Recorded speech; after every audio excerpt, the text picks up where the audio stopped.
ഈ കുറിപ്പ് 2 വർഷങ്ങൾക്ക് മുൻപ് സോഷ്യൽ മീഡിയയിൽ എഴുതിയപ്പോൾ അതിനോടനുബന്ധിച്ച് വന്ന ഒരു ചോദ്യവും അതിന് കൊടുത്ത ഉത്തരവും കൂടി പങ്കുവയ്ക്കാം.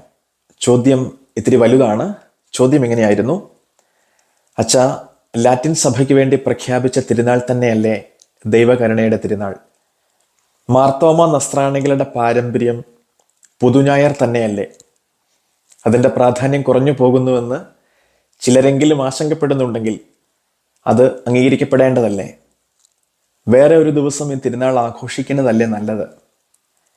സിസ്റ്റർ ഫൗസ്തീനയുടെ ഡയറി തികച്ചും സ്വകാര്യ വെളിപാട് തന്നെയല്ലേ? അത് വിശ്വസിക്കാൻ സഭ ആരെയും നിർബന്ധിക്കുന്നില്ലല്ലോ. എന്നാൽ അതിലെ ചില കാര്യങ്ങൾ സഭ ഔദ്യോഗിക പ്രബോധനത്തിൽ ഉൾപ്പെടുത്തിയിട്ടുമുണ്ട്. പലരും ദൈവവചനത്തെക്കാൾ കൂടുതൽ ആ ഡയറി കുറിപ്പുകൾക്ക് പ്രാധാന്യം കൊടുക്കുന്നുണ്ട്, അങ്ങനെ കാണുന്നുണ്ട്. അത് തെറ്റല്ലേ അച്ഛ? അത് ഒഴിവാക്കപ്പെടേണ്ടതല്ലേ? ഇതാണ് ദീർഘമായ ചോദ്യം. ഞാൻ കൊടുത്ത ഉത്തരവും കൂടി പങ്കുവയ്ക്കാം.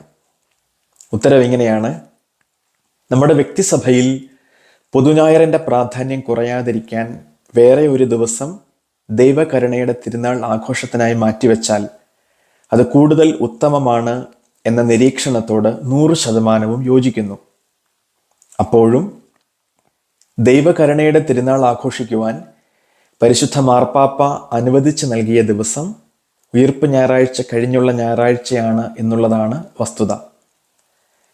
അങ്ങനെ ദൈവകരുണയുടെ തിരുനാൾ ആഘോഷത്തിനായി ഒരു ദിവസം നമ്മുടെ വ്യക്തിസഭയിൽ മാറ്റിവെക്കാത്തിടത്തോളം കാലം ആരെങ്കിലും ദൈവകരുണയുടെ തിരുനാൾ ദിനത്തിൽ ദൈവകരുണയുടെ ചിത്രത്തെ വണങ്ങി ദൈവത്തിൻ്റെ കാരുണ്യത്തിനായി പ്രാർത്ഥിച്ചാൽ അവരുടെ ലളിത വിശ്വാസത്തെ കുറച്ച് കാണിക്കുന്ന നിലപാടുകളോട് വിയോജിക്കുന്നു എന്നത് മാത്രമാണ് ഈ വിവരണത്തിൽ സൂചിപ്പിക്കാൻ ഉദ്ദേശിക്കുന്നത്.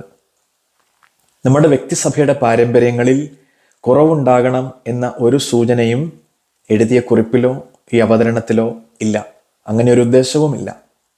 പിന്നെ എഴുതപ്പെട്ട ദൈവവചനത്തെക്കാൾ ആരെങ്കിലും ഏതെങ്കിലും സ്വകാര്യ വെളിപാടിന് പ്രാധാന്യം കൊടുത്താൽ അത് വലിയ തെറ്റാണ് എന്ന് മാത്രമല്ല, തിരുത്തപ്പെടേണ്ടതും ഒഴിവാക്കേണ്ടതുമാണ്.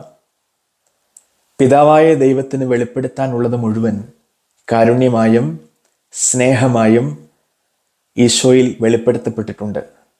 അത് എഴുതപ്പെട്ട ദൈവവചനത്തിൽ പ്രത്യേകിച്ചും സുവിശേഷങ്ങളിൽ രേഖപ്പെടുത്തപ്പെട്ടിട്ടുമുണ്ട്. തിരുസഭ ഒരു സ്വകാര്യ വെളിപാടിനെ അംഗീകരിക്കുന്നത് പോലും അത് സുവിശേഷത്തിലെ ഈശോയിൽ പൂർത്തിയാക്കപ്പെട്ട ദൈവത്തിൻ്റെ വെളിപാടിനോട് ചേർന്ന് പോകുമ്പോൾ മാത്രമാണല്ലോ. വിശുദ്ധ ഫൗസ്തീനയുടെ ഡയറിയിലെ കുറിപ്പുകൾ ദൈവവചനത്തെ സാധൂകരിക്കാനുള്ളത് എന്ന തരത്തിലല്ല നമ്മൾ മനസ്സിലാക്കുന്നത്. എഴുതപ്പെട്ട ദൈവവചനത്തിന് ഒരു സ്വകാര്യ വെളിപാടിൻ്റെയും സാധൂകരണത്തിൻ്റെ ആവശ്യമില്ല. ഒരു വ്യക്തിക്കോ ഒരു സമൂഹത്തിനോ വേണ്ടി പ്രത്യേക കാലഘട്ടത്തിൽ കിട്ടിയ സ്വകാര്യ വെളിപാട് ഉൾക്കൊള്ളുന്ന വിശുദ്ധ ഫൗസ്തീനയുടെ ഡയറി കുറിപ്പിനെ തിരുസഭാധികാരികൾ, the teaching magisterium of the church, സഭയുടെ പ്രബോധനാധികാരമുള്ളവർ നമ്മുടെ വായനയ്ക്കും പഠനത്തിനും അനുവദിച്ചിരിക്കുന്നത് അത് സുവിശേഷത്തിലെ ഈശോയിൽ പൂർത്തീകരിക്കപ്പെട്ട ദൈവിക വെളിപാടിനോട് ചേർന്ന് പോകുന്നതിനാലാണ്. ആയതിനാൽ തന്നെ ദൈവകരുണയുടെ തിരുനാളിനെയും പുതുഞായറിൻ്റെ ചൈതന്യത്തെയും ഒരുമിച്ച് സ്നേഹത്തോടെ ആഘോഷിച്ച് കൂടുതൽ ദൈവാനുഗ്രഹവും ദൈവകരുണയും ജീവിതത്തിലേക്ക് സ്വീകരിക്കുവാൻ ദൈവകരുണയുടെ തിരുനാളിനെ, പുതുഞായറിനെ നമുക്ക് മാറ്റിയെടുക്കാവുന്നതാണ്. യോഹന്നാൻ്റെ സുവിശേഷം 20-ാം അധ്യായത്തിൻ്റെ 28-ാം വാക്യം തോമാ ശ്ലീഹായുടെ വിശ്വാസ പ്രഖ്യാപനമാണ്. എൻ്റെ കർത്താവേ, എൻ്റെ ദൈവമേ. ഉയർത്തെഴുന്നേറ്റ കർത്താവിൻ്റെ തിരുവിലാവ് കണ്ട് തോമാ ശ്ലീഹ പ്രഖ്യാപിച്ചത് നമുക്കും ആവർത്തിക്കാം. എൻ്റെ കർത്താവേ, എൻ്റെ ദൈവമേ. ഈശോയിൽ മാത്രമേ ദൈവത്തിൻ്റെ വെളിപാട് പൂർത്തീകരിക്കപ്പെട്ടിട്ടുള്ളൂ. മറ്റാരിലും രക്ഷയില്ല. മുറിവേറ്റ എൻ്റെ കർത്താവിൻ്റെ തിരുവിലാവ് കാണുമ്പോഴാണ് അധരങ്ങൾ ആവർത്തിക്കേണ്ടത്, എൻ്റെ കർത്താവേ, എൻ്റെ ദൈവമേ. ഒപ്പം ദൈവകരുണയുടെ ചിത്രത്തിൽ എഴുതിയിരിക്കുന്ന മനോഹരമായ പ്രാർത്ഥനയും ഹൃദയത്തിൽ സൂക്ഷിക്കാം. ഈശോയുടെ തിരുവിലാവിൽ നിന്നും തിരുഹൃദയത്തിൽ നിന്നുമാണ് പ്രകാശരശ്മികൾ ഭൂമിയെ അനുഗ്രഹിക്കാൻ, പ്രാർത്ഥിക്കുന്നവരെ അനുഗ്രഹിക്കാൻ വന്നുകൊണ്ടിരിക്കുന്നത്. Jesus I trust in you എന്നാണ് ദൈവകരുണയുടെ ചിത്രത്തിൽ എഴുതിയിരിക്കുന്നത്. ഈശോയെ, ഞാൻ അങ്ങയിൽ ശരണപ്പെടുന്നു.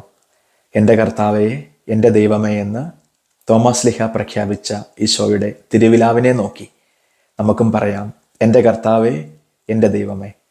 Jesus I trust in you എന്ന് ഈശോയുടെ തിരുവിലാവ് നോക്കി ഫൗസ്തീന പുണ്യവതി കുറിച്ചു വെച്ചത് ഓർമ്മിച്ച് നമുക്കും ഒന്ന് ചേർന്ന് പറയാം, Jesus I trust in you. Amen.